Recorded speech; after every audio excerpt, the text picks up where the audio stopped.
this whole achievement-based way that we define success and the focus on, what kind of college your kid gets into or the prestigious stuff has really driven our parenting to this kind of hyper-parenting space where it's even harder to really be present and see our kids and know our kids and all of that because we live in this sort of fear-based parenting place or fearful that our kids aren't going to become whatever fill in the blank. That hyper-parenting is seen as the norm. Hello and welcome to the Sunshine Parenting Podcast, where each week we talk about ideas for raising kids who become thriving adults. I'm your host, Audrey Monkey. Here on the podcast, I share my experiences raising 5 kids who currently range in age from 16 to 26 and working with thousands more as a summer camp director over the past 3 decades. I'm the author of Happy Campers, and I frequently do workshops with parents, teachers, and summer camp professionals about social skills, connection, and happiness, topics I researched extensively for my master's in psychology. If you want tools for raising kind, optimistic, self-reliant kids who become thriving adults, you've come to the right place. Hey, Sunshine Parenting listeners. I'm so excited to bring you this week's episode, which is my interview with Dr. Tina Payne Bryson. Tina is a psychotherapist and the founder and executive director of the Center for Connection, a multidisciplinary clinical practice in Pasadena, California. She keynotes conferences and conducts workshops for kids, parents, educators, clinicians, and industry leaders all over the world. Tina emphasizes in her work that before she's a parenting educator or a researcher, she's a mom. If you're a regular listener, you've probably heard my interview with Tina about her previous book with Dan Siegel, The Yes Brain, which continues to be one of my favorite books. This week, we're talking about The Power of Showing Up, her brand new book, and one that's a must-add to every parent's library.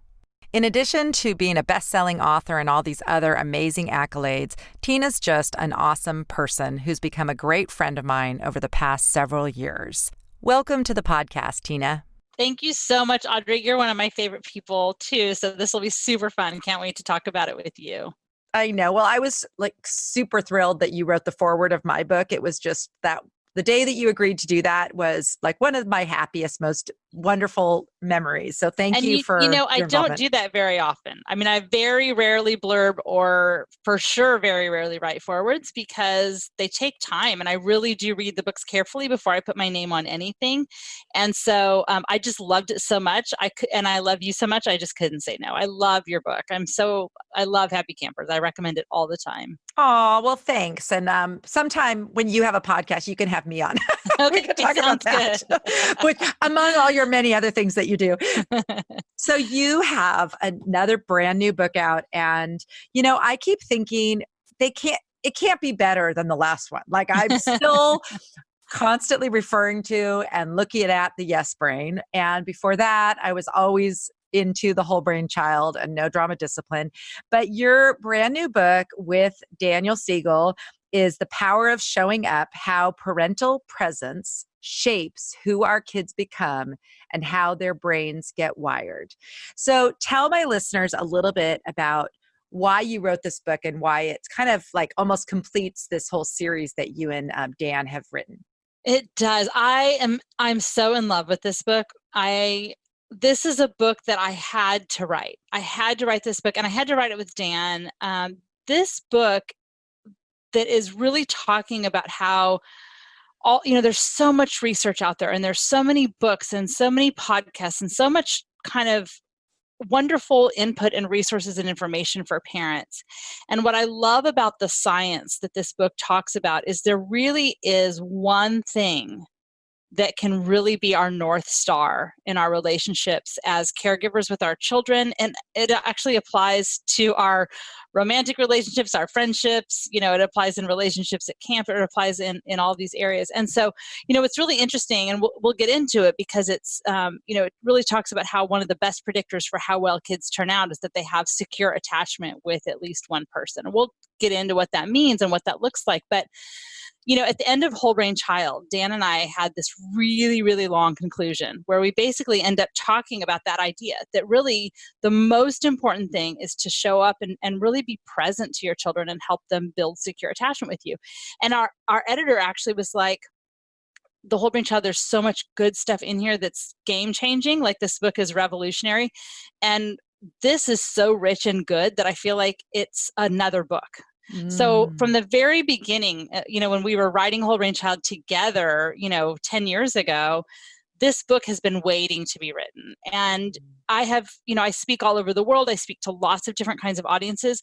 I don't believe, whether my talk is 10 minutes or an all day or 3 days, whatever it is, I never give a talk without talking about the 4 S's of secure attachment. And so this book was sort of burning. I had to write it. And I had to write it with Dan because, I studied with Dan in interpersonal neurobiology for 9 years while I was having babies and while I was working on a PhD focused on child rearing and parenting. And so this to me is the most important of all the things I know and all the things I've ever studied or written about or talked about. This is the one, I think, most important thing. Well, and it's quite remarkable, the timing of when it's coming out in this era where, when you think about 10 years ago, even when the Whole Brain Child came out, it wasn't as hard to show up as a parent.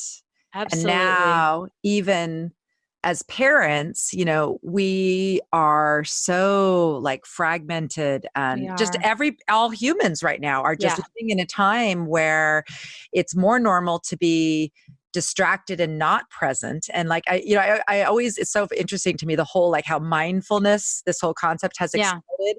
It basically is just being where you are and with the person you're with. It's not some crazy concept. It's just something that now we need to intentionally practice because it's no longer common. No, it's not. We have to cultivate presence and be intentional about it. And, that's one of the things that's so interesting about this book is that, the idea is so simple, but it can be hard to do because you're right. 10 years ago, things are different and there are more things that distract us. And I think given, I've got a kid in college, I've got one about to go to college, and I've got another one that's in middle school. So it's not that far off. And this from having kids various ages too, that this whole achievement-based way that we define success and the focus on, what kind of college your kid gets into or the prestigious stuff, it has really driven our parenting to this kind of hyper-parenting space where it's even harder to really be present and see our kids and know our kids and all of that because we live in this sort of fear-based parenting place, or fearful that our kids aren't going to become whatever, fill in the blank. And so I think it's even harder. And that hyper-parenting is seen as the norm. Mm-hmm. And that's not what the science says that we should be doing. That's kind of the opposite of what the science says. The science says that stuff doesn't matter. What matters is connection and really cultivating the kind of presence to just slow things down and to sort of wake up to what's happening all around us and being present to that. Mm-hmm. And this is true for not just our parent-child relationships, as you say, all your books, and this is what I love about them, they're human books. Maybe they're on the parenting shelf, but they really just need to be on the people shelf because these skills or these concepts are for your parent-child relationship, your parenting, but also super helpful in all your other relationships. So it's funny because I don't know if you remember that I was at the Momentous Institute talk you gave on attachment more like a year and a half ago or the fall. And I was, oh my gosh, I was blown away. And you really gave words to what I know is true because I'm a big connection person. I'm really a big face-to-face communication person because of all that I've seen at camp and the benefits of people having more time just being with each other and being Yeah. like looking in each other's eyes and asking questions and listening well and all those things.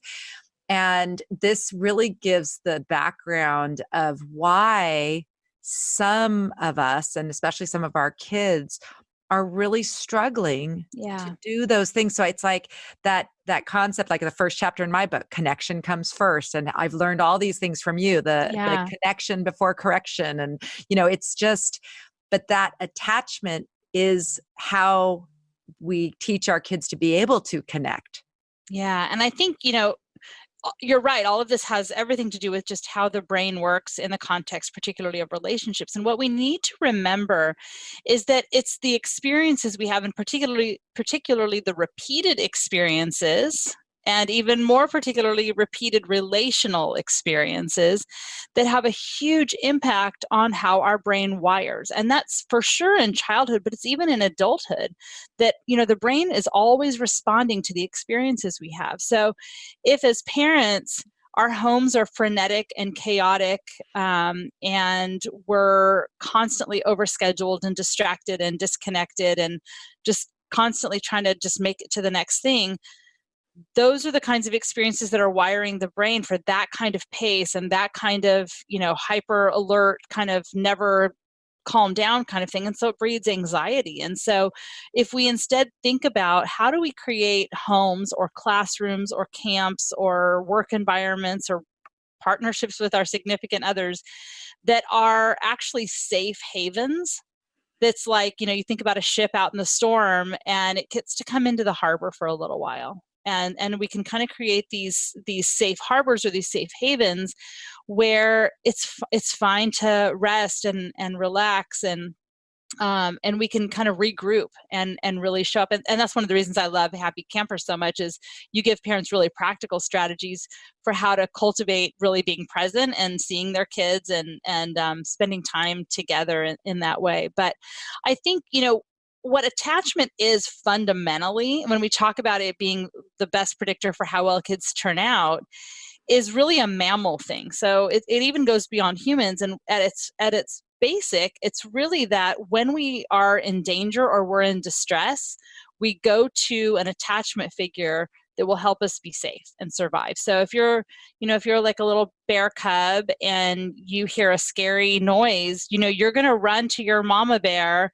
to keep you connected and protected and help you survive. And so we are biologically programmed in our neurophysiology to go to someone to help us survive. And so it's this biological instinct in us. And so when parents provide that secure attachment, which looks like the 4 S's of safe, seen, soothed, and then over time that leads to secure, and we can talk about those a little bit more, then the brain wires to not only know that if they have a need, someone will see it and show up for them and take care of them.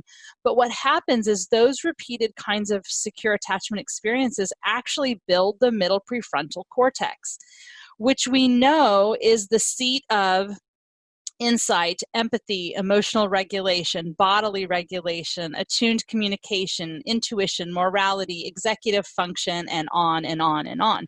So the part of the brain that allows us to be mentally healthy and to have sort of a wide window of tolerance to withstand adversity so that we don't go into anxiety, depression, and despair, that it builds that part of the brain that allows us to have mental health and also social and emotional intelligence and even academic success. So when we provide secure attachment relationships, we are ultimately really optimally building the part of the brain that can problem solve and regulate and do all the good, important, healthy things.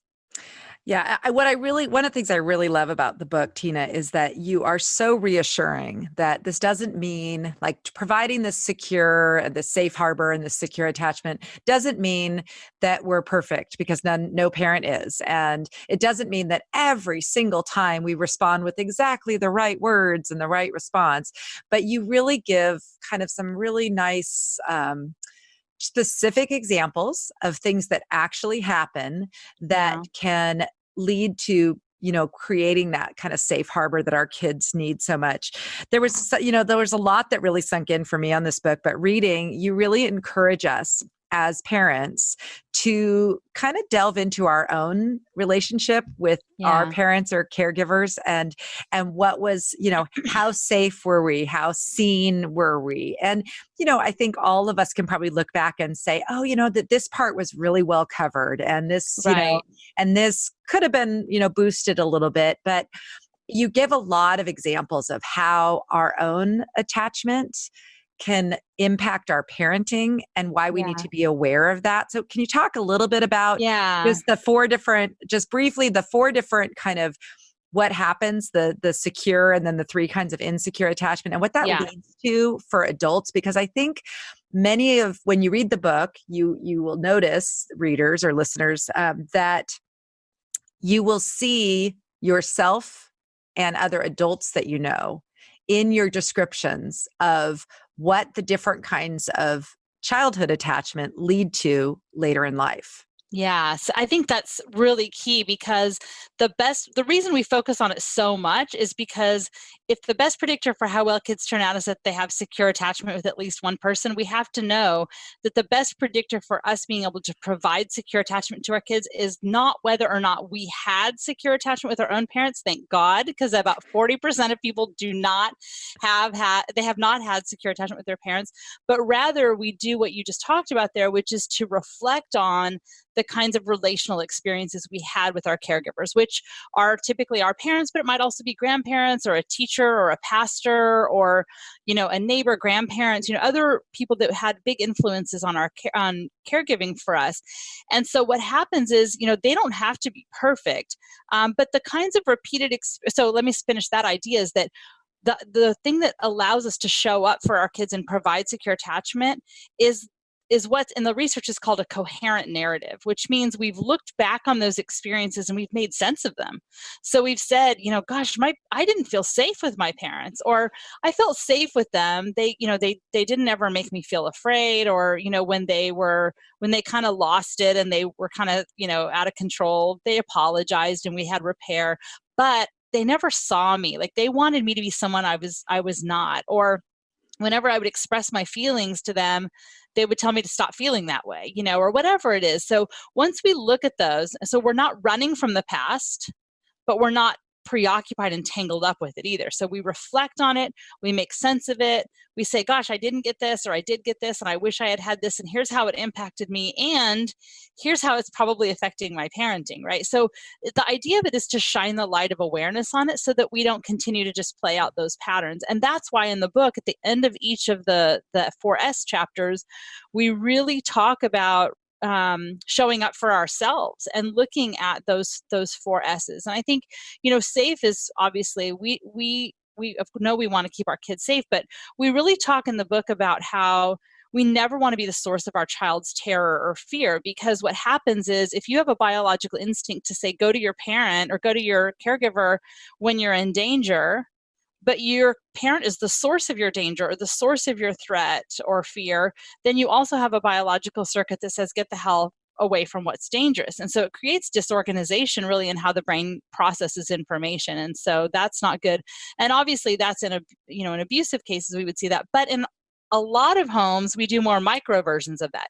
You have co-parents screaming and yelling at each other, or you have, a divorced couple that says really negative things or creates a lot of conflict about the other parent, particularly at transition times of handing the kid off, or, these other ways, that we really show our kids like they're not safe and we're unpredictable. So those are and by the way, the two main points from that chapter are to first do no harm, and the second one is repair, which means that when we do mess up, if we yell or we aren't attuned, or we make them feel like we're not really responding to them in ways that are loving, we make things right with them. And that's absolutely true, that we don't have to be perfect. And this is a hard thing to talk about. I mean, I'm like, how am I going to write this book where I'm going to tell parents, like, for those of you who are checked out and distracted and you're not present, you need to show up.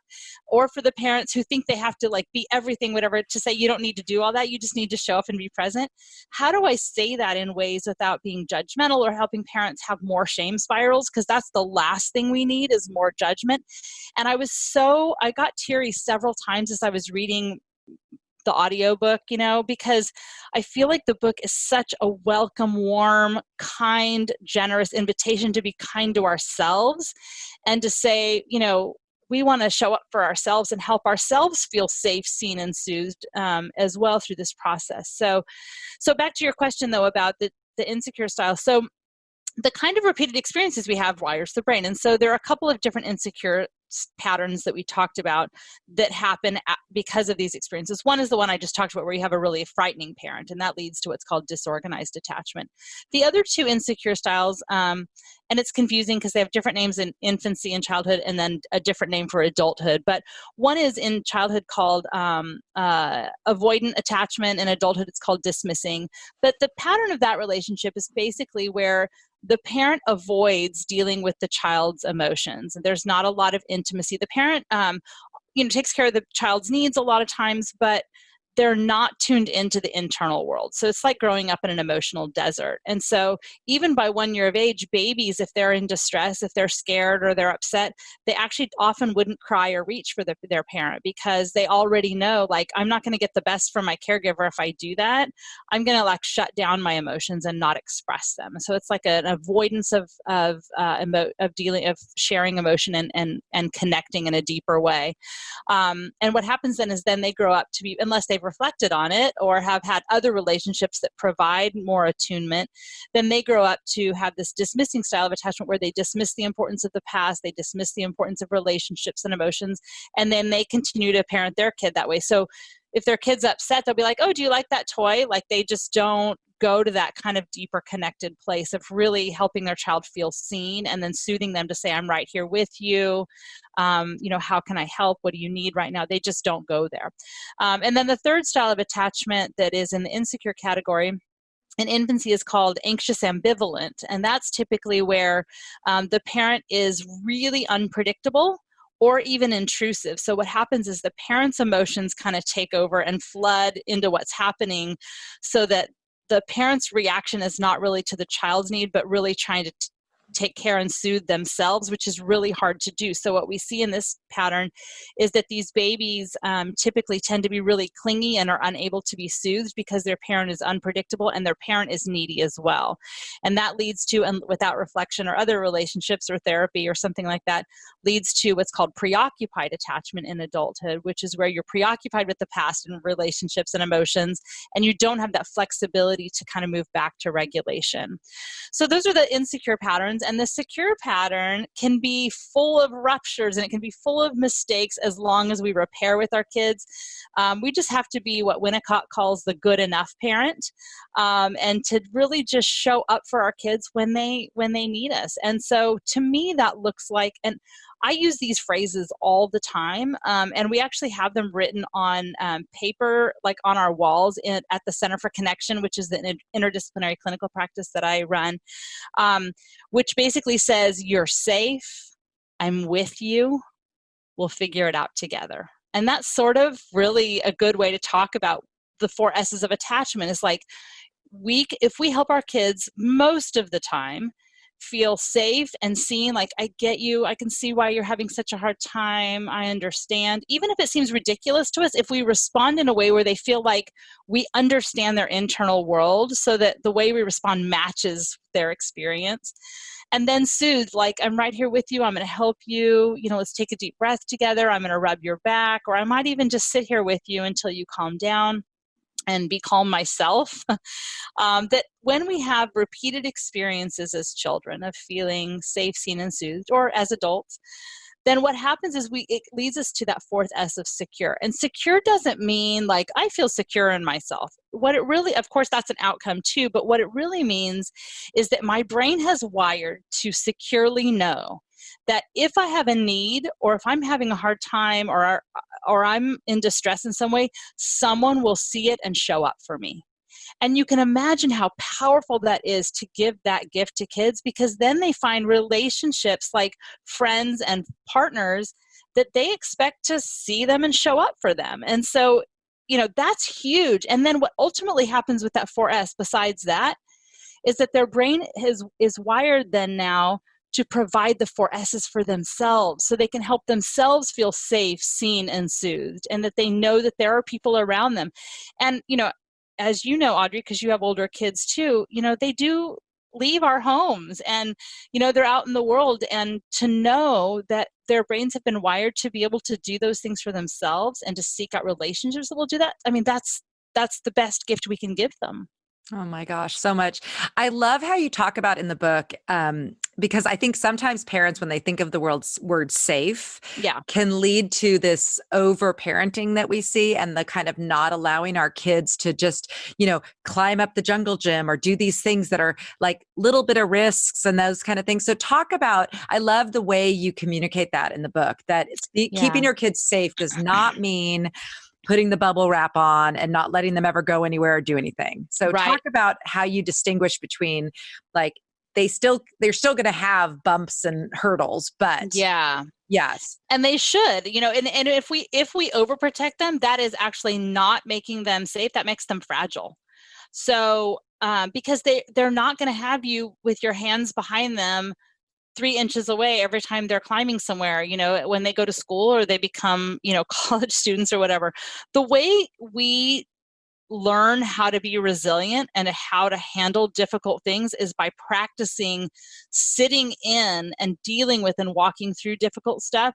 So when I talk about safe, seen, and soothed as a parent from this attachment lens, that does not mean overprotecting or preventing your child from dealing with adversity. What it means is walking with them through it and allowing them to do it. And it's also not permissive. It's also, having boundaries where your kid knows that you mean business and that you have set a boundary and you're going to hold the boundary. That actually makes them feel safe. I mean, we talk about how if you're riding your bicycle over a really skinny bridge with no rails, that's really scary.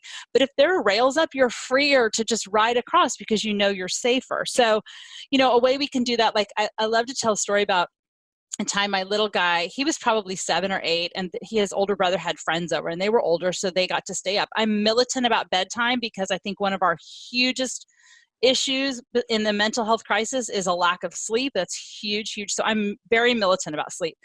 So I had told JP, yeah, Luke's got friends over. They get to stay up later. You can stay up an extra 15 minutes and then it'll be bedtime. Well, what that just meant was 15 minutes. He was 15 minutes more tired. So, it was just going to end up being difficult anyway. So it's time to go upstairs. Of course, he has a fit and he starts crying. It's not fair, these kinds of things. So, my instinct in the moment is to be like, well, I gave you 15 minutes. I don't know why you're fussing. I already gave you that. And, you expect me to just give you more and, whatever. And I could just, go, and next time you're not getting any extra time, all that stuff. But what's so much better if I can stay regulated myself is to say, you're so disappointed. You really wanted to stay up with the big boys and you're worried you're going to miss out. Is that right? So I'm just being present and reflecting back what his experience is. And he says, yes. And he begins to cry. And I say, I know it's so hard to be disappointed. It's hard to feel left out. And so we're lying in bed. And when I say that, the emotions come up even more. Right. And so then parents are like, oh shit, like now it's worse. But really just trusting that your child then is expressing them. So he starts kicking his legs and I'm like, I know you're so unhappy about that. I'm right here with you while you're disappointed. I'm not saying, okay, fine, go back downstairs. I'm not saying, okay, I'll read you 6 more stories or you can stay up later tomorrow night. I don't need to go there. I just need to let him feel it and to be present with him and say, I know it's so hard. It's so hard. I'm right here. And when you do that, when you bring that kind of thing where he feels safe, he feels seen, like I understand what his experience is. I'm soothing him with just the empathy. Just empathy soothes. And then doing that actually regulates the nervous system. And within a few minutes, he can go back to, being ready to snuggle and starting to turn things down. So, and it's not different when our kids are, in college and they call in, they're stressed and they're like, I have too many tests all at once and I have so much going on. And, easily we could say, well, you're lucky you even get to be at school. And if you had planned ahead better or whatever the issue is, or I don't have money, well, you should have budgeted better. All those things, they're not helpful. You may need to have those conversations about budgeting or about time or money, but in the moment to say, oh, it just feels like a lot right now, doesn't it? So just showing up in that moment with my presence is all my child really needs. And then they can get more regulated. And then I can say, would it be helpful if we did some brainstorming about how to make it not so stressful next week? Let me know if that would be helpful. I'm happy to support you with, talking that through. So that's the key. And it's not just our children. I think this is what our significant others need from us too. And I think I'll just say this one last thing, Audrey, and then I'll stop and we can chat more if you'd like. But I love this work so much because it's based on decades and decades of science across culture. Like, it's really strong science.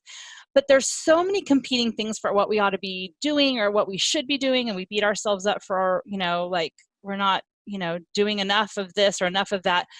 And also there are moments I don't know what to do in the moment necessarily. I don't know if my instinct is right. And I think this idea of showing up and being present in the moment and helping whoever it is, my kid or my spouse or my best friend or whatever, feel safe, seen, and soothed, that if I do that, that's my North Star.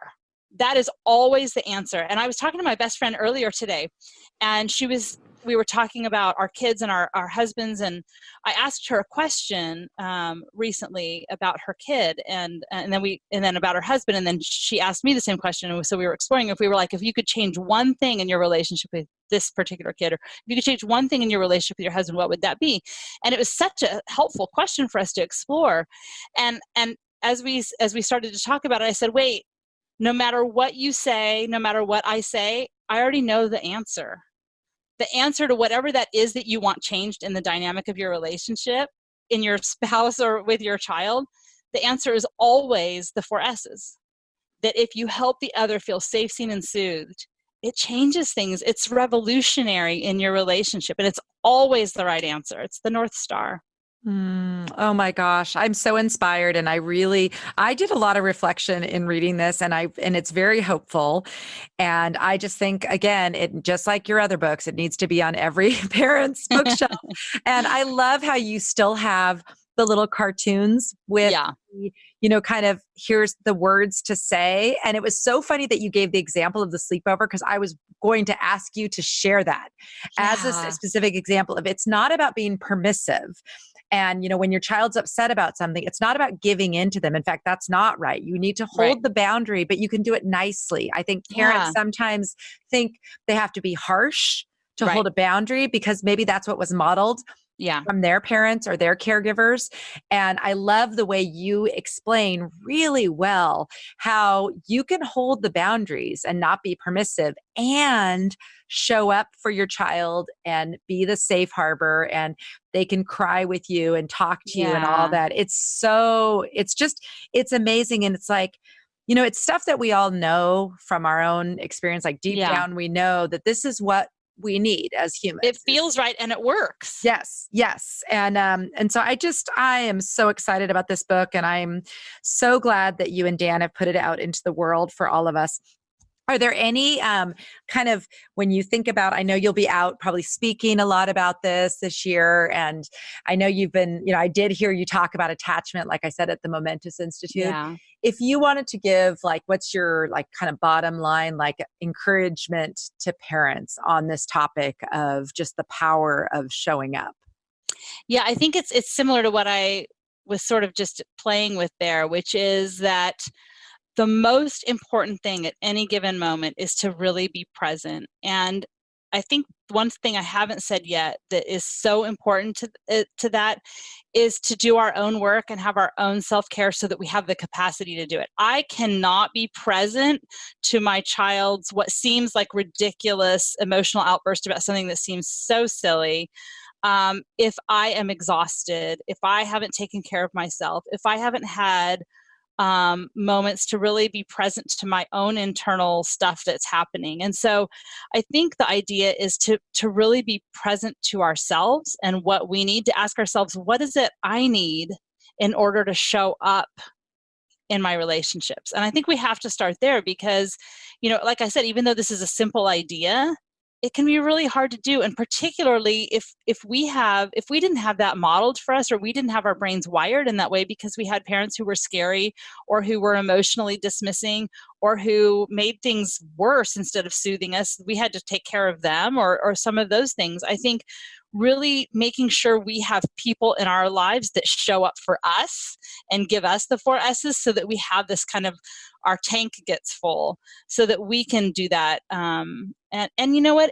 I think it's such a good way to live. It's not just with our kids, but when you're in the store checking out, making sure you're not on your phone and you're making eye contact with the person and just asking, how are you today? Or, has it been really busy or whatever it is, to really be present in whatever moments you have, because it's better for the world. And I think you're right. Now is such an important time. Dan and I were talking about how right now, we have my kids' school was on lockdown last week, and we have the sort of destruction of these school shootings, and we have the sort of disconnection of not feeling like we belong and the distraction of our devices, and we have the despair of the state of our planet and our politics, and all of this stuff that's just sort of ever present in our world, that all those D's I just mentioned, the 4 S's don't fix them, but in a way they're sort of the antidote, that if we are present with each other and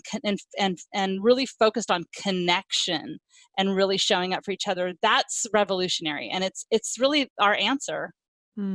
That's so beautiful. Well, I have to say that I feel filled up just hanging out with you. I always feel that way about you, Audrey. I know. It's so amazing how just connecting with other people and chatting about these things and reading books and like doing, reading a book or reading this book with a friend and just kind of talking about the concepts in it. It's just so what the world needs more of. So thank you. And thank you to Dan too for putting this really important message out into the world. And just as a reminder that, we don't have to be perfect, that we can just do the basic human showing up stuff. I just appreciate you so much. Thank you. Thank you, Audrey. Yeah. And I think that's also a good thing to remember is not perfect, but present. That's just a good little mantra, I think, for all of us. Absolutely. I feel so encouraged from my conversation with Tina, and I hope our conversation left you feeling encouraged as well. As always, you can find notes, links, and other resources related to today's conversation by visiting my website at sunshine-parenting.com. While you're there, be sure to sign up for my email list so that you don't miss out on any of the great resources I have available for raising thriving kids. If you enjoyed this episode, I'd really appreciate you sharing it with a friend. Please take a moment to give Sunshine Parenting a rating or review on iTunes or wherever you listen to podcasts. Let's end with a quote from my book, Happy Campers. Positive relationships are what make a happy life. So let's help our kids build the social skills they need now to have strong friendships and positive relationships throughout their lives. I'm Audrey Monkey. Thank you for joining me for the Sunshine Parenting Podcast. Join me again next week.